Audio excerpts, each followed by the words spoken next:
All right, welcome back. So this is week 7, and we have just finished talking about the Gospel of John, and we're now moving forward into the records of the early church.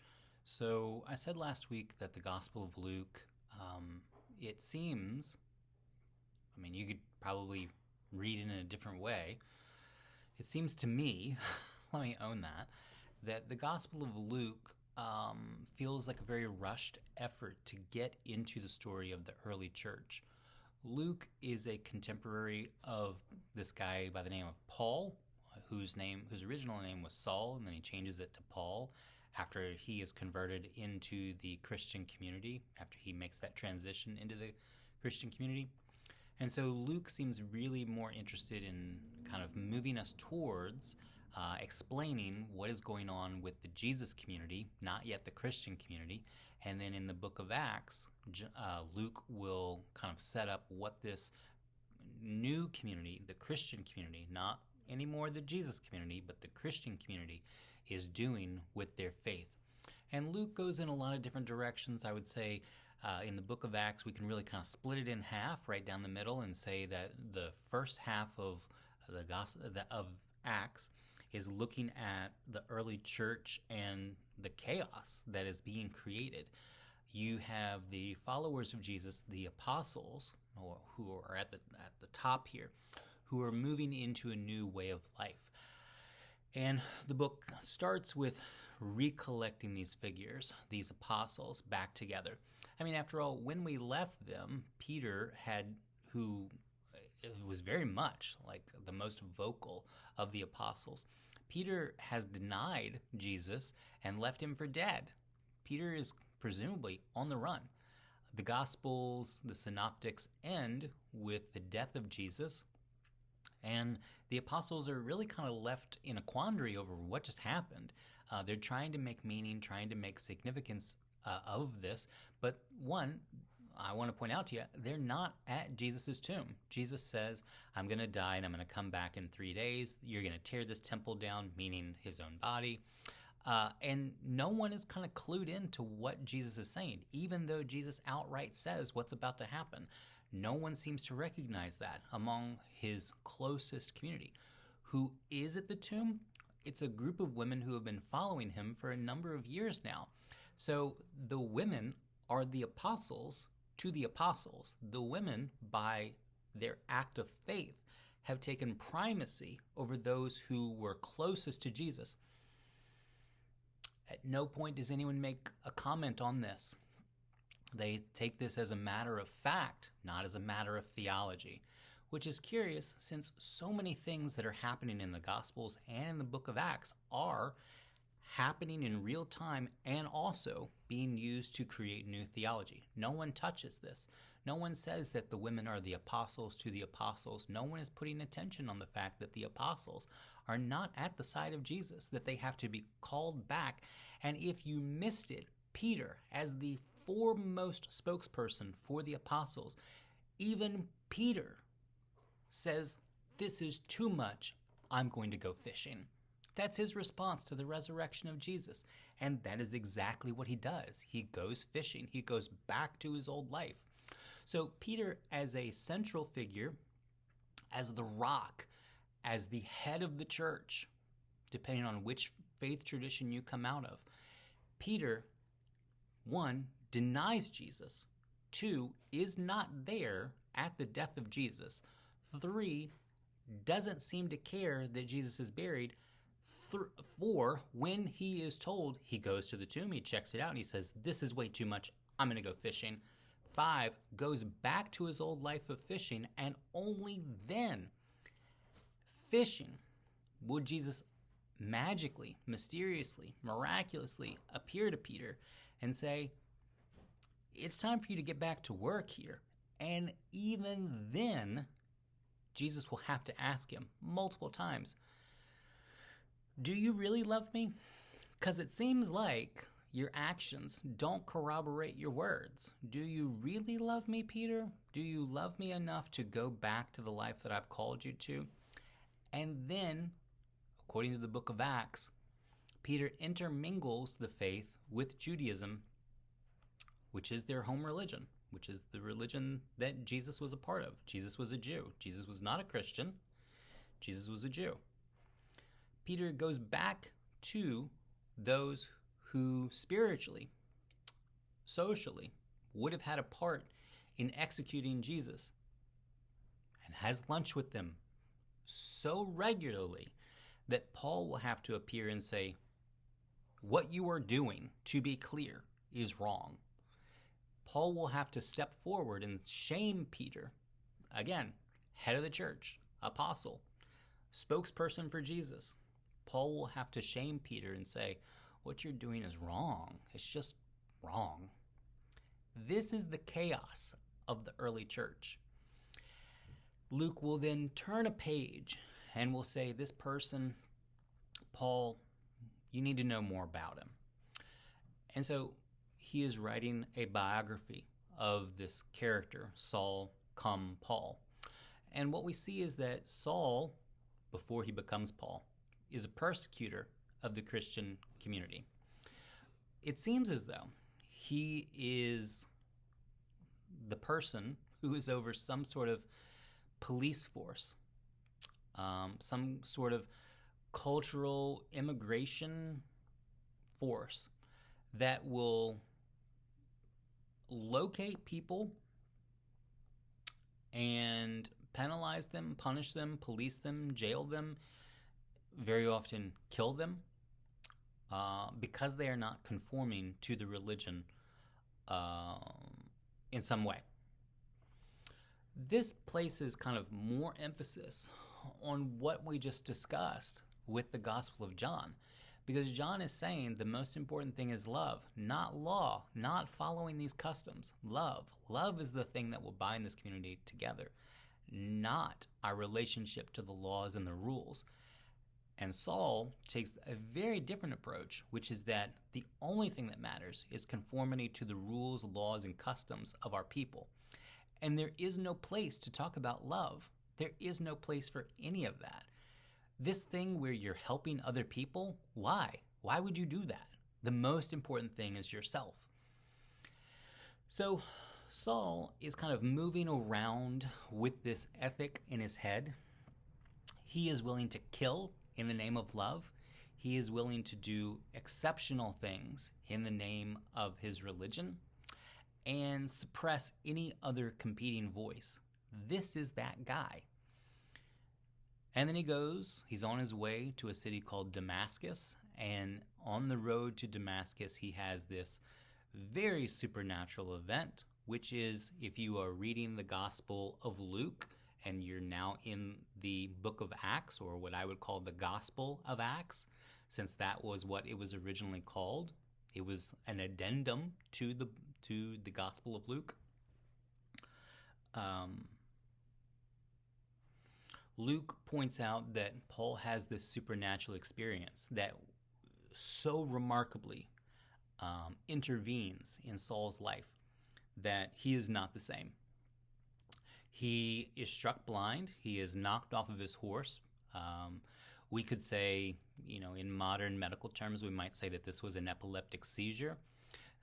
I would be inclined to believe that, except that there is no other record of Paul having a similar experience. Paul will talk about how he is caught up into heaven. He will see different things, but it doesn't seem as though there's any other record of Paul having a seizure. I'm not saying that that's not what happened, medically speaking. I just think that it's unique that this is the only time that this happens. So it's not a recurring medical problem. So Saul will have this event that will knock him off his horse, a great blinding light in the sky. He will see Jesus, presumably. Later, he will say that he has never seen Jesus. He will refer to himself as apostle born out of time, meaning that he should have been one of the 12 or one of the 13 that were with Jesus, but unfortunately, he never saw Jesus. When he does see Jesus on the road to Damascus, and then from this, Paul will not only set up a new theology, trying to kind of recollect what the prophets have to say, trying to recollect what is referred to in the book of Genesis, with the initial promise with Adam and Eve that a Savior will come, with the stories of Hagar and Sarah and Abraham, of the child of promise with Abraham, Isaac, and Jacob, of the Exodus from the book of Exodus. Paul will kind of reach deep into the lore and will try to reclaim all of that in a new way for the Christian community. I gotta tell you, if I met this person, and I have, if I met someone like Paul, I don't know that I would want a second conversation. I would say that this is someone who is the center of the problem and will never be able to see that they are the problem. Nevertheless, Paul does not immediately go into ministry. Instead, what happens is that he is knocked off of the horse on the way to Damascus. He is struck blind. There is a period of time in which he will recover. He will come back to his senses. And then he will disappear for a number of years. He will go into the same desert. If you are looking on a map, he will go into the same desert, maybe even the same cave systems that the Prophet Muhammad will experience in the Quran. Curious thing, that. And he will have new insights into his life. He will see himself, not other people calling him this, but he himself will begin to understand that he is a persecutor, that he is someone who has run contrary to the Torah, to the teachings of the fathers and mothers of Judaism. He will see himself as a figure not that should be listened to, but as someone whose previous teachings should be deconstructed and should be set aside. And then he returns to ministry. He returns to the Christian community, who all know, they all know who he is, and he will say, I got it wrong. If I met this person, and I have, who has done great, irreparable damage to the community, and then reappears and says, hey, I got it wrong, I'm sorry. Anyway, here's some new insights from the Bible on what I'm doing these days. Here too, I would say, I don't know that this is someone that I would want to have a second conversation with. This is someone who is the problem and never seems to recognize that they are the problem.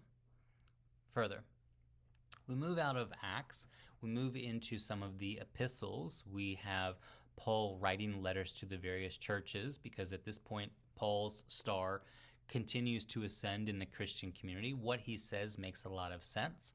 He is reclaiming so much of the lore of the Jewish people, of the Jewish faith. He is building upon it, and then he is doing something different.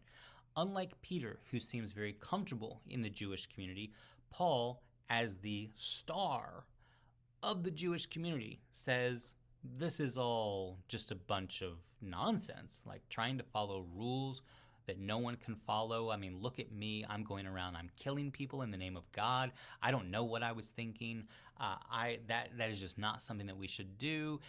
Will find himself subject to those same systems where he will in turn be persecuted, and then he will write letters of encouragement to the churches who are in their turn being persecuted. And he will say, I was the person who did this, who did it best, who did it first. I'm very sorry. Anyway, here's some things that you should know about what I'm doing now in my life. He is doing exactly the thing that should make him ineligible for ministry, and yet the church is attaching themselves to him in the same way that he is attaching himself to the church. He is creating new theology, just like John is doing. Instead of trying to depict Jesus as a cosmological lord of time and space, what Paul is doing is he is writing a theology that says Jesus is the one that was always looked to as the suffering Messiah in the book of Isaiah. He is the promised Savior in the initial promise to Adam and Eve. He is the son of promise that was given to Abraham. He is the fulfillment of the desires of the prophets, of someone who will come and who will liberate. Although Jesus did not liberate, he will come again to liberate. He is beginning to, over time, Paul begins to adopt so much of the Roman customs and ways of life. Makes sense. He spends a lot of time in the Roman provinces. Eventually, he will go to Rome himself, or seems very interested to go to Rome. It's debated whether he actually got there. And so he is setting up all kinds of new ethics that we'll get into next week about what a family should look like, about what a community should look like, about the responsibilities on the basis of gender. He is presupposing that gender is a dichotomy between male and female. He is presupposing that there is a heteronormative sexual ethic. And I gotta tell you, that seems really curious since he relies so much on the Roman way of life that he makes very small mention of the different sexual and relational practices of the Roman world. He is trying to essentially write as though people, large groups, large communities of people, both in and outside of the church, don't even exist. And what we have is someone who has taken that persecuting mind, that mindset of I am right, I am always right, I will always be right, and if you disagree with me, I will kill you. He has taken that mindset and just kind of wrapped it up in Jesus language and moves it forward and says, this I give to you as a gift of love. This, I would say, is very problematic and is worth our time and our attention to deconstruct. Nevertheless, I say all this, building a great deal of my own beliefs about the world off of what Paul has said, for better and worse. To a great extent, being older than majority of you in this class, and as old as one or two of you in this class, I would say that Paul, for better or worse, definitely will reshape what the Christian community looks like. We are moving away from what the Gospels have said. We are moving away from what John has said. Definitely, that's way too much to call Jesus the Lord of time and space. We need something that is far more practical, something that can be lived out each day, and Paul does that. Paul gives that solution to the Christian community. He will oversee the construction of the early church, not only in their thought process, but also in their social ethics, in their social ethos, for better or worse. Definitely a central figure, and I would say the central figure of the Christian church, more so than Jesus himself. Problematic that I have worked with churches for, at this point, a large part of my life. Having worked with churches, it still kind of gives me pause that churches will place greater emphasis on what Paul says, someone who, out of his own mouth, never even met Jesus, who was willing to kill people who did believe in Jesus. They will place greater attention and emphasis on this guy rather than Jesus, the central figure of the Gospels, and, if you believe Paul, the central figure of the entire Bible, both the Hebrew and Christian scriptures. I said previously, I'm not sure when I would have said this. I think I would have said this 2 weeks ago, where I was talking about the intertestamental period, that what Christians today in 2025 don't seem to understand is that rabbinical seminaries, Jewish centers of religious life and learning, read the Gospels. Because what Jesus says strikes a note. It continues to strike a note. I know of rabbis who will regularly quote from the Gospels. They will not quote from Paul. There's a reason why.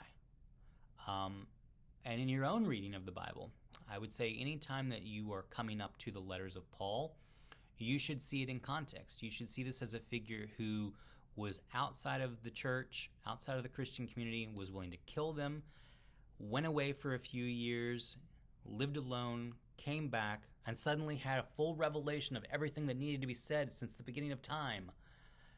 I don't know that that's someone in my daily life that I would listen to a second time.